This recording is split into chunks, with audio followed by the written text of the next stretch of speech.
굿모닝. 오늘도 참 좋은 아침입니다. 주님의 은혜와 평강이 사랑하는 성도님들 심령에 충만하기를 소망합니다. 하나님 말씀은 디모데후서 4장 1절에서 8절입니다. 디모데후서 4장 1절에서 8절. 하나님 앞과 살아있는 자와 죽은 자를 심판하실 그리스도 예수 앞에서 그가 나타나실 것과 그의 나라를 두고 엄히 명하노니 너는 말씀을 전파하라. 때를 얻든지 못 얻든지 항상 힘쓰라. 범사의 오래 참음과 가르침으로 경책하며 경계하며 권하라. 때가 이르리니 사람이 바른 교훈을 받지 아니하며 귀가 가려워서 자기의 사욕을 따를 스승을 많이 두고 또 그 귀를 진리에서 돌이켜 허탄한 이야기를 따르리라. 그러나 너는 모든 일에 신중하여 고난을 받으며 전도자의 일을 하며 내 직무를 다하라. 전제와 같이 내가 벌써 부어지고 나의 떠날 시각이 가까웠도다. 나는 선한 싸움을 싸우고 나의 달려갈 길을 마치고 믿음을 지켰으니 이제 후로는 나를 위하여 의의 면류관이 예비되었으므로 주 곧 의로우신 재판장이 그날에 내게 주실 것이며 내게만 아니라 주의 나타나심을 사모하는 모든 자에게도이니라. 아멘. 오늘 말씀은 이제 디모데후서 마지막 장입니다. 디모데후서 4장 전반부의 내용을 우리가 묵상하도록 하겠습니다.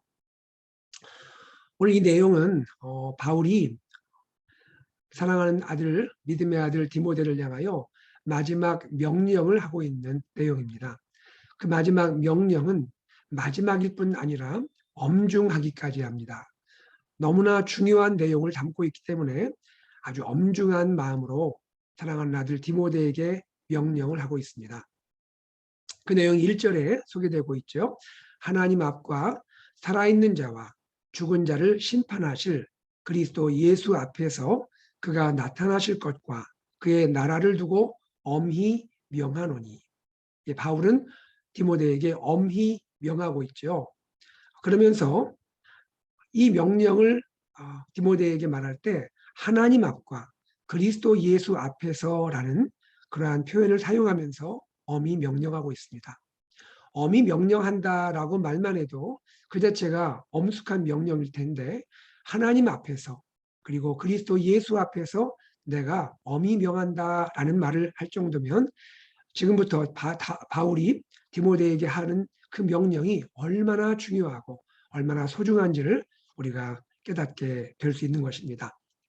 자, 그러면 어떤 명령이기에 어떤 명령을 바울은 디모데에게 마지막으로 이렇게 엄중하게 명령을 하고 있을까요? 그것은 다른 것이 아니었습니다. 그것은 말씀을 전파하라는 것입니다. 말씀을 전파하라. 2절을 보실까요? 너는 말씀을 전파하라. 때를 얻든지 못 얻든지 항상 힘쓰라. 범사에 오래 참음과 가르침으로 경책하며 경계하며 권하라라고 말하고 있습니다. 여러분, 바울이 마지막으로 사랑하는 디모데에게 하고 싶은 이야기가 얼마나 많이 있겠습니까? 또 바울이 디모데에게 명하고 싶은 그 내용도 얼마나 많이 있겠습니까? 그러나 바울은 그 모든 것 가운데 그 한 가지를 디모데에게 말씀하고 있는데 그것이 무엇인가요? 말씀을 전파하라는 것입니다. 바울에게는 말씀 전파의 사명, 혹은 달리 말하면 복음 전파의 사명이야말로 그가 마지막으로 남기고 싶은 유언과도 같은 명령이고 또 하나님 앞과 그리스도 예수 앞에서 반드시 그가 남겨야 할 그런 의무적인 명령이라고 생각을 하고 있는 것입니다. 여러분, 이 말씀이 얼마나 중요한지 우리는 한번 우리 자신에게 생각해 보면 좋겠습니다. 말씀을 전파한다는 것, 이것은 이만큼 중요한 것이에요. 말씀을 전파한다는 것은 우리가 해도 되고 하지 않아도 되고 하는 그러한 선택사항이 아니고 이것만큼은 말씀을 전파한다는 것만큼은 필수 사항인 것입니다. 그리스도인으로서 증인된 역할을 반드시 감당을 해야 한다는 것입니다. 저와 같이 또 하나님의 또 말씀의 사역자가 되어서 말씀을 전하는 그러한 역할도 포함이 되겠고요. 또 우리 사랑하는 선교사님들, 그 어려운 선교지에서 많은 현지의 지도자들과 현지 목회자들을 향하여 또 현지인들을 향하여 복음을 전파한다는 것, 이것도 아주 중요한 역할이겠고요. 또 우리 사랑하는 성도님들도 여러분에게 하나님이 허락하신 일상 속에서 그것이 일터이든 또 그것이 학교이든 그것이 가정이든 내 이웃을 향하여이든 또 사랑하는 가족 친척을 향하여서이든 말씀을 전한다는 것, 그리고 복음을 전파한다는 것이야말로 얼마나 소중하고 중요한 것인지 우리 다시 한번 생각을 해야 하는 것입니다. 또 그뿐 아니죠. 우리 목장에서 목자와 목녀를 중심으로 우리 사랑하는 목원들이 함께 말씀을 나누는 것도 그만큼 중요한 사역이라는 것입니다. 또 우리 사랑하고 참 존경하는 우리 교사 선생님들이 사랑하는 자녀들 다음 세대를 향하여 하나님의 말씀을 가르치고 또 그들에게 하나님 말씀대로 잘 또 인도하고 지도하는 것도 그만큼 중요한 사명이라는 것입니다. 여러분, 우리는 어떠한 직책이든 어떠한 직분이든 그것을 넘어서서 우리에게 허락하신 이 말씀 사역을 감당하는 것은 이만큼 중요하고 이만큼 소중하다는 것을 우리가 기억하고 우리 각자가 하나님 맡기신 그 삶의 환경 가운데 또 우리의 그런 삶의 사역지 가운데 이 말씀 사역을 충실하게 최선을 다하여 감당하는 저와 여러분 되기를 간절히 소망합니다. 때를 얻든지 못 얻든지 항상 힘쓰라. 여러분 어떻습니까? 우리가 말씀을 전한다는 것은 때로 상황이 좋을 때도 있죠. 그러나 때로 상황이 좋지 않을 때도 있습니다. 때로는 반대가 예상될 때도 있고요. 때로는 방해와 핍박이 따를 수도 있는 그러한 상황일 수도 있는 것이죠. 여러분, 이 말씀을 하고 있는 바울은 어떻습니까? 그가 단지 이 말씀을 가르침으로만 말하는 것이 아니죠. 그는 이렇게 살았지 않습니까? 그가 3차의 전도 여행을 하면서 그는 때로 상황이 좋을 때도 있었고 상황이 너무나 안 좋을 때도 있었습니다. 핍박받고 박해를 받을 때도 있었죠. 돌을 맞기도 하고 또 여행하면서 배가 파손되기도 하고 강도의 위험을 당하기도 하고 바울은 참 그러한 어려운 상황과 환경에서도 그러나 어찌하든지 때가 좋든 때가 좋지 않든 또 나의 환경이 편리하든 그렇지 않든 어찌하든지 말씀을 전하기 위해서 그렇게 최선을 다해 노력했던 자가 바울 자신이 아니었습니까? 그러한 삶을 살고 나서 이제 바울이 사랑하는 디모데를 향하여 그 말씀을 엄중한 명령으로 부탁을 하고 있는 것입니다. 사랑하는 아들 디모데야, 내가 너에게 당부하고 명령할 것이 다른 것이 아니다. 우리 주님의 말씀을 전파해라. 말씀을 전해라. 복음을 증거해라. 이것이야말로 내가 너에게 정말로 부탁하고 엄히 명령하고 싶은 그러한 내용이다라고 말씀하고 있는 것입니다. 우리 사랑하는 성도님들, 다시 한번 우리가 이 말씀을 기억하면서 우리 삶에 말씀을 전파하고 복음을 전하는 이 말씀에 우리가 영적인 도전을 받고 우리가 기도하며 힘쓰며 우리 영혼들을 주님께 인도하기를 우리가 노력하는 우리 모든 성도님들 되시기를 간절히 소망합니다. 또한 말씀을 전하는 이 사역, 말씀을 나누는 사역에는 무엇이 필요할까요? 2절 중반 이후에 보니까 범사에 오래 참아야 한다는 것이죠. 말씀 가르칠 때 말씀을 듣는 영혼들이 아멘 하고 한 번에 받기도 하지만 시간이 걸릴 때도 있죠. 그들이 마음을 온전히 열지 못할 때도 있지 않습니까? 또 이럴 때 우리는 어떻게 해야 합니까? 범사에 오래 참으면서 말씀을 전해야 한다는 것이죠. 부지런히 열심히 말씀을 전하지만 때로 말씀을 듣지 않을 때에는 또 그 다음을 생각하면서 말씀을 또 전하고 또 내가 우리에도 말씀을 받지 않을 때는 하나님께 기도하면서 하나님 저를 통해서가 아니면 또 다른 누군가를 통해서 다른 전도자를 통해서도 그 영혼이 복음을 듣고 예수님을 영접하기 원합니다 하는 그러한 오래 참는 마음으로 그러한 인내의 마음으로 말씀을 전하고 복음을 전해야 한다라고 지금 바울이 당부하고 있는 것입니다. 또한 무엇을 말씀합니까? 가르침으로 경책하며 여기 경책한다라는 말을 NIV에서는 리비옥이라는 말로 사용하고 있습니다. 때로 우리가 경책하다 그것은 영적으로 너무나 안타까운 마음을 가지고 그의 영혼을 향하여 우리가 또 깨닫게 하고, 때로는 그 책망하는 마음, 사랑의 동기로 책망하는 그러한 마음을 가지고 우리가 그에게 나갈 수도 있다는 것입니다. 이것은 무엇을 말합니까? 너무너무 그의 영혼이 안타까운 것이죠. 그의 영혼이 어찌하든 복음을 듣고 예수를 믿어야 하는데, 또한 하나님의 말씀을 듣고 바른 삶을 살아야 하는데, 바른 삶으로 나가야 하는데, 그렇지 못할 때 너무나 안타까운 마음으로, 너무나 가슴이 아픈 마음으로, 그러한 마음으로 경책한다, 가르침으로 경책한다라는 말씀을 하고 있는 것이죠. 그리고 또 무엇을 말합니까? 경계하라. 그렇죠? 경계하라. 조금 아까 경책한다는 말은 correct란 말로 사용하고, 경계한다는 말은 rebuke란 말을 사용하고, 또한 권하다. 이것은 권하다 하는 것은 격려하라라는 말로 우리가 이해할 수 있습니다.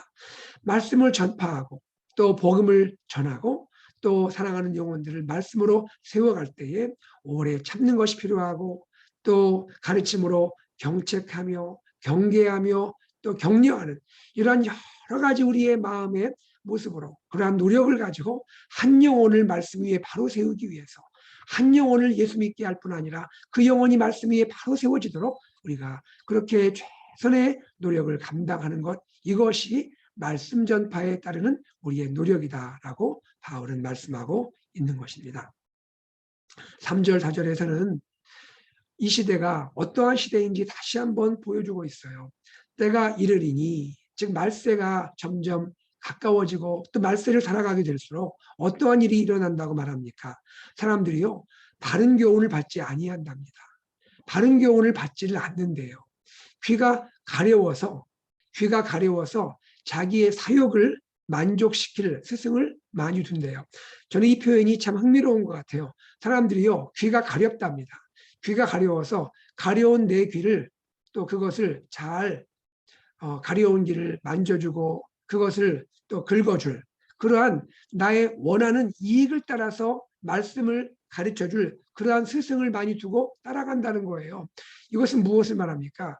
하나님의 진리의 말씀을 듣고 내가 그 말씀을 듣고 아멘하고 내 자신이 말씀에 따라 변화되기를 원해서 말씀을 따라가야 하는데, 이 말세가 깊어지다 보면 어떤 현상이 벌어지냐면 내가 원하는 말씀을 들려줄 그러한 사람을 따라간다는 거예요. 말씀에 따라 내가 변화되길 원하는 것이 아니라 나에게 내가 원하는 내 사욕, 내 이익을 맞추어줄 그런 설교자를 따라가고 그런 전도자를 따라가고 그러한 교사를 따라가는 시대가 될 것이다라고 말씀하고 있는 것입니다. 여러분, 이 말씀은 우리에게 참 중요한 것 같아요. 내가 말씀을 듣고 내가 말씀에 따라 변화되는 것이, 그것이 진정한 은혜이지, 내가 원하는 것, 내가 바라는 것을 채워주고 충족시켜주고 그러한 말씀만을 가르친다면, 또 그런 사람을 따라간다면 그것이 온전한 믿음의 따름이 되겠느냐 하는 것입니다. 여러분, 때로 말씀은 나에게 위로하고 나를 또 격려하고, 때로 말씀은 나를 깨닫게 하고 나를 또 회개하게 하고 때로 나를 책망도 하게 하고, 그러면서 교정도 시켜주고 또 하나님의 뜻대로 인도하게 하는 그러한 역할을 말씀이 하지 않습니까?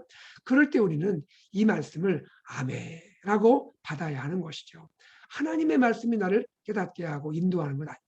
아멘라고 받아야 되고, 내가 혹시 깨달을 것이 있으면 돌이키고 그렇게 하나님 말씀으로 변화되어 나가는 것, 그것이 진정한 신자의 삶, 그리스도의 삶인 줄로 믿습니다. 그런데 이러한 모습이 말세가 깊어지면 더 이루어지게 된다는 것이죠. 4절을 보십시오. 또 어떤 현상이 일어납니까? 귀를 진리에서 돌이킨다는 거예요. 여러분, 이것도 너무나 흥미로운 이야기가 아닙니까? 여러분, 우리가 죄악으로부터 돌이켜서 진리로 가야 하는 거 아닙니까? 죄악에서 돌이켜 진리로 가야 하는데 거꾸로 됐죠. 귀가 진리에서 돌이킨다는 거예요. 오히려 나의 귀가 진리에서 돌이킨다는 거예요. 그리고는 허탄한 이야기, 여기 허탄한 이야기라는 것은 바울 당시에 만연했던 그러한 신화적인 이야기를 가리킵니다. 하나님의 말씀이 아닌 신화적인 이야기에 오히려 말씀이 마음을 돌이켜서 그것을 따르게 되는 이러한 일이 벌어지게 된다라고 말하고 있는 것이죠. 오늘날로 말하면 무엇일까요? 하나님의 진리의 말씀이 분명히 있는데 진리의 말씀이 아닌 여러 가지 세상적인 이야기들, 세속적인 그런 야망의 이야기들, 또 비진리의 이야기들, 또 이단의 이야기들, 그러한 이야기들이 얼마나 많이 홍수처럼 쏟아져 나오고 있습니까? 인터넷을 통하여 또 여러 가지 매체를 통하여 얼마나 많은 것들이 우리의 귀에 들려오고 있습니까? 우리가 그럴 때 잘 분별해서 유익한 것을 듣고 유익하지 않은 것은 내가 분별해서 버려야 하는데, 말세가 깊어지면 진리의 말씀을 따르는 것에서 내 귀가 돌이켜서 오히려 허탄한 이야기, 비진리를 따르게 되니 이것이 얼마나 안타까운 시대적인 모습인가 하는 것입니다. 사랑하는 성도님들, 우리의 마음은 어찌하든지 진리의 말씀을 향하여, 하나님의 생명의 말씀을 향하여 우리의 귀가 열리고 그 하나님의 말씀으로 한 걸음 한 걸음 더 나아가는 저와 여러분 되기를 간절히 소망합니다. 자, 그리고 이제 5절부터 바울은 아주 또 중요한 말씀을 하고 있습니다. 이제는 어떻게 해야 하는지를 보여주고 있어요. 무엇을 말합니까? 5절에 보니까 너는 모든 일에 신중하여 고난을 받으며. 여러분, 고난을 좋아할 사람은 또 누가 있겠습니까? 그러나 바울은 분명히 말합니다. 여기 고난은 우리가 잘못 살아서, 우리가 옳지 않은 삶을 살아서 당하는 고난이 아니겠죠. 여기의 고난은 주의 복음을 전함으로써 말씀을 전파하는 일을 하면서 따라오는 고난을 말하게 되는 것이죠. 모든 일에 신중하고, 그리고 말씀을 전하면서 복음을 전하면서 따라오게 되는 고난이 있다면 그 고난을 기쁨으로 받으세요라고 말하는 것이죠. 그 고난은 기쁨으로 우리가 받아야 한다라고 디모데에게 말씀하고 있는 것입니다. 그러면서 전도자의 일을 감당해라. 전도자의 일을 감당해라. 그리고 너의 직무를 다해라. 여기 너의 직무를 다해라 하는 것은 섬김을 다하라라는 의미를 갖고 있습니다. 여기서 우리가 생각할 것은 섬김이란 무엇인가 하는 것입니다. 섬김이란 온몸으로 짊어지고 감당하는 것이라는 것이죠. 섬김이란 것은 온몸으로, 내 마음뿐 아니라 온몸을 다해서 짊어지고 감당하는 것, 그것이 진정한 섬김이고, 그것을 바울은 너의 직무를 다하라, 너의 직무를 온전히 감당하라, 섬김을 온전히 감당하라라고 말씀하고 있는 것입니다. 성도님들, 저는 우리 성도님들 볼 때 참 마음이 감동이 되고 기쁠 때가 많이 있습니다. 우리 여러분들 참 교회를 섬기는 모습 보면 얼마나 그렇게 신실하게 섬기는지 참 마음이 감동이 될 때 있어요.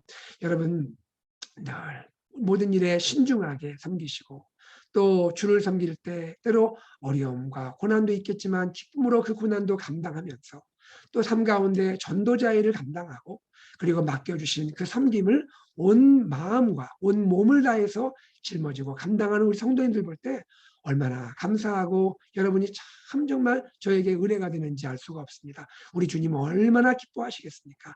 여러분, 말세가 더 깊어질수록 우리 이 일을 계속해서 주님 바라보고 감당하는 우리 모두가 되면 좋겠습니다. 6절을 보실까요? 6절은 바울의 이 깊은 마음이 드러나고 있는데요. 이 말씀이 저는 그렇게 마음이 은혜가 돼요. 전제와 같이 내가 벌써 부어지고 나의 떠날 시각이 가까웠도다. 여러분, 구약 시대에 희생제사를 드리지 않습니까? 희생제사를 드릴 때 그 중간 과정에 포도주를 부어요. 제사를 다 하나님께 드리면서 거기에 포도주를 붓는 것을 전제를 드린다 말합니다. 포도주를 부어서 그 제사가 온전하게, 온전한 향기와 함께 하나님께만 다 드려줄 수 있도록 하는 것이, 전제를 부어서 제사를 온전케 마무리하는 것을 뜻하게 되는 것입니다. 바울이 왜 이 말을 하고 있습니까? 지금까지도 그의 삶은 예수님 만난 이후에 오직 주님께 드려지는 제물처럼 드려졌는데, 바울의 삶 자체가 살아있는 제사로, 제물로 하나님께 드려졌는데 마지막 종지부를 찍고 있는 거예요. 이제 내가 제사에 전제가 드려져서 제사가 온전히 되는 것처럼 내가 마지막 나의 죽음을 앞두고 마지막 죽음조차도 하나님께 드려지는 전제처럼 쏟아부어지기를 원한다라는 그의 마음을 표현하고 있는 것입니다. 여러분, 일생을 주님을 위해서 사는 것도 참 귀하지 않습니까? 흐트러짐 없이 일생을 주님을 위해 사는 것 얼마나 소중합니까? 그런데 거기에다 한 가지가 더 있는 것이죠. 바울은 무엇을 말합니까? 마지막 내 죽음조차, 마지막 내가 순교를 당할 텐데도 마지막 나의 죽음조차도 전제와 같이 주님 앞에 쏟아지고 부어지는 제물이 되기를 원한다라는 그의 마음을 표현하고 있는 것입니다. 얼마나 숭고한지요. 얼마나 정말 우리에게 도전이 되는지요. 바울, 그는 살아도 주를 위해 살고 죽어도 주를 위해 사는 그의 이 숭고한 모습을 보여주고 있는 것이죠. 그는 이렇게 말합니다. 나의 떠날 시각이 가까웠도다. 바울은 직감하고 있는 것이죠. 조금 있으면 그는 순교할 것을 그는 직감하고 있는 것입니다. 곧 그의 생명이 다할 것을 그는 직감하고 알고 있는 것이죠. 그러면서 그는 그의 마지막이 전제처럼 주님께 드려지기를 원하고 있는 것입니다. 여러분, 우리 성도님들, 우리 이 말씀에 도전이 되지 않습니까? 우리 역시 하나님께서 맡겨주신 귀한 사명, 사역 신실하게 감당하고 흐트러짐 없이 우리의 삶을 살아가고요. 여러분, 우리가 직장에서든 또 일터에서든 가정에서든 그렇죠, 학교에서든 우리에게 허락하신 이 삶 가운데 흐트러짐 없이 주님을 위해서 신실하게 우리가 살아가고요. 그리고 우리에게 모두에게 마지막 순간이 또 있지 않겠습니까? 우리에게 마지막 순간이 있잖아요. 그 마지막 순간을 우리 나름대로 생각하면서 하나님, 내 마지막 순간까지라도 주님을 기쁘시게 하는 삶이 되기를 원합니다. 나는 살아도 주를 위해 살고 죽어도 주를 위해 사는 주의 진실한 제자, 주님의 자녀가 되기를 원합니다. 하나님, 나의 삶을 온전히 받아주시옵소서. 나를 위하여 십자가에서 피 흘려주시고 나를 구원하기 위해서 생명을 다 쏟아주신 주님, 나를 위해서 십자가에서 물과 피를 다 쏟으시고 마지막 생명을 주신 주님, 그 주님을 내가 알았습니다. 주님을 내가 알고 주님을 믿고 구원받았는데 이제 나의 삶도 바울처럼 살아도 주를 위해 살고 죽어도 주를 위해 죽을 수 있는 그러한 신실한 그리스도인으로 주님의 그 은혜에 감격하여 살아도 죽어도 살 수 있는 그러한 나의 삶이 되도록 축복하여 주십시오. 하나님, 참 사랑합니다. 주님 사랑합니다. 나를 구원하신 주님 사랑합니다 하는 마음으로 우리 그렇게 살아가면 얼마나 우리 주님이 기뻐하시고 우리 삶도 보람 있는 삶이 되겠는가 하는 것입니다. 7절 8절 말씀을 나누고 마치겠는데요. 얼마나 유명한 말씀입니까? 너무너무 유명한 말씀이죠. 7절 8절 바울이 고백을 한번 들어보십시오. 나는 선한 싸움을 싸우고 나의 달려갈 길을 마치고 믿음을 지켰으니 이제 후로는 나를 위하여 의의 면류관이 예비되었으므로 주 곧 의로우신 재판장이 그날에 내게 주실 것이며 내게만 아니라 주의 나타나심을 사모하는 모든 자에게도이니라. 아멘. 제가 무엇을 더 부연할 수 있겠습니까? 선한 싸움을 싸운 바울, 나의 달려갈 길을 다 마친 바울, 그리고 끝까지 믿음을 지킨 바울. 바울은 그것을 말하고 있죠. 죽음 앞에서 그는 절망하거나 후회하지 않습니다. 오히려 소망과 기대를 가진 모습을 보여주고 있죠. 지금까지 나는 이렇게 살아왔다는 거예요. 그리고는 8절에 소망과 기대를 말하고 있죠. 나를 위해서 의의 면류관이 예비된 줄 내가 알고 있다. 우리 주님께서 나를 위하여 의의 면류관을 예비하셨다. 의로우신 재판장이 나에게 주실 것이다. 그리고 나뿐 아니라 주의 나타나심, 주의 재림을 사모하는, 주의 재림을 사모하고 오늘 하루하루를 믿음으로 살아가는 모든 자에게 하나님은 이 의의 면류관을 예비하여 주실 것이다 라고 말하고 있는 것입니다. 여러분, 바울은 세상의 승리의 관, 월계관을 바라지 않았습니다. 그는 주님이 예비하신 그러한 의의 면류관을 바라보고 달려왔습니다. 그리고 우리에게도 그 의의 면류관이 예비되어 있을 것을 보여주면서 이제 그 길을 달려가라고 격려하고 있습니다. 사랑하는 믿음의 아들 디모데에게 쉽지 않은 주님을 섬기는 것이 때로 어렵고 때로 고난의 삶이지만 그러나 그것만큼 영광스럽고 이것만큼 보람된 일이 없으니 이 길을 결코 후회하거나 또 낙심하지 말고 앞을 향하여 전진해라. 말씀을 전파하라. 이렇게 격려하고 위로하고 있는 것입니다. 다른 성도님들, 우리도 동일하게 이 권면의 말씀을 받읍시다. 우리도 위로받읍시다. 우리도 힘을 냅시다. 우리도 달려갑시다. 우리도 말씀을 전파합시다. 복음을 전합시다. 주님이 기뻐하실 겁니다. 저와 여러분에게 주님은 의의 면류관을 예비하여 주실 줄로 믿습니다. 오늘도 승리하는 성도님들 되시기를 주의 이름으로 축복합니다. 함께 기도하겠습니다. 하나님 아버지, 주님의 은혜와 사랑을 감사드립니다. 주님께서 우리를 사랑하셔서 오늘 바울이 디모데에게 마지막 명령, 엄중하게 명령하는 하나님 앞과 그리스도 예수 앞에서 주의 재림과 주의 나타나실 그 하나님 나라를 두고 엄히 명령했던 바울을 또 보게 하시니 감사합니다. 하나님, 우리가 말씀을 전파하게 하여 주옵소서. 복음을 전하게 하여 주시옵소서. 우리 주위에 잃어버린 영혼들 우리가 사랑하고 품고 그들에게 나아가서 하나님, 우리가 정말로 아비의 마음으로, 아버지의 마음으로 정말 주님의 심정을 가지고 그렇게 사랑하고 품고 나누며 그리하여 주님의 말씀을 전할 때 때를 얻든지 못 얻든지 항상 힘쓸 수 있도록 우리를 사용하여 주옵소서. 범사에 오래 참게 하시고 가르침으로 경책하게 하시고 경계하며 권하며 이 마지막 말세가 깊어질수록 우리는 더욱 신중하고 고난 가운데 또 전도자의 일을 감당하며 우리의 봉사의 일을 감당하도록 축복하시고 하나님, 살아도 죽어도 주를 위해 살게 하시고 우리가 바울처럼 선한 싸움 싸우고 달려갈 길을 마치고 믿음을 지키는 우리가 되게 하시고 우리를 위하여 의의 면류관을 예비하신 우리의 의로우신 재판장을 사모하며 하나님, 오늘 하루를 믿음으로 신실하게 살아가도록 축복하여 주시옵소서. 감사드리며 예수님의 이름으로 기도드리옵나이다. 아멘. 말씀을 기억하며 우리 기도하기 원합니다. 세 가지 특별히 기도 제목 가지고 기도하겠습니다. 예수 산책 AKPC, 말씀 공동체, 제자 공동체, 미셔널 공동체를 향하여 우리 AKPC가 힘있게 나아가게 하여 주시옵소서. 여러분 기도하시기를 바라고요. 우리 교회를 섬기는 한 분 한 분 귀한 분들이 있습니다. 리더십으로 섬기는 모든 분들에게 성령과 지혜를 충만하게 하시고 또 우리 모든 성도님들 또 목자와 목녀로 교사로 또 교회 여러 곳에서 보이게 보이지 않게 수고하시는 한 분 한 분 위로하시고 축복하시고 그 섬김 하나님이 기억하시고 은혜 허락하여 주옵소서. 기도하시기 바랍니다. 특별히 이제 CM 현장 예배가 시작되었고 또 유치부와 영유아부도 하나님의 은혜 가운데 또 재개되어서 우리 모든 다음 세대 자녀들이 하나님께 영광 돌리게 하여 주옵소서. 기도하시고요. 토요 무릎 기도에 많은 분들 오셔서 뜨겁게 기도하기 바라고요. 이번 주일 성례식을 위해서 성찬과 성례를 위해서 여러분 준비하며 또 마음을 하나님께 올려드리며 한 주간 기도하시는 여러분 되기 바라고요. 그리고 예산 공동회에 이번 2부 예배 후에 1시에 있는데 우리 모든 성도님들 기도함으로 준비하시고 함께 참여하셔서 우리 1시에 다 같이 참여하여 주님께 영광 돌리고 또 내년 하나님께 맡기며 기도하는 시간 되기를 소망합니다.